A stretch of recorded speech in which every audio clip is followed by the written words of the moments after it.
మనిషి కడుపుతో బాధపడుతున్నాను, తలనొప్పితో బాధపడుతున్నాను, అనేక విధమైనటువంటి శోధనలు వెళ్తున్నాను సార్ అని చెప్పినప్పుడు అతను ఏం చేస్తాడంటే ఒక వారాలకో 2 వారాలకో 3 వారాలకో మందు తాగిస్తుంది. అనగా అది తగ్గినప్పుడు మళ్ళీ మళ్ళీ మనం వెళ్ళినప్పుడు ఏం తెలుసా, నేను చేయాలని నేను చేశాను, తర్వాత ఇంకా చేయాలంతా ఆయన చేతిలో అంటా ఏమన్నా నా ప్రయత్నం చేశాను, నీకు తగ్గించాలని ప్రయత్నం చేశాను, ఇక నా చేతిలో ఏం లేదు, ఇక అంతా ఆయన చూసుకోవాల్సిందే.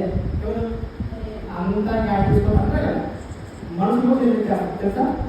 ఒక్కోసారి మన పిల్లల సమస్యలను తీర్చడానికి మనసులో చేతులు చేస్తాం కదా, చేతులు ఏం చేస్తాను అంతా ఇక దేవుని చేతిలోనే ఉన్నాం.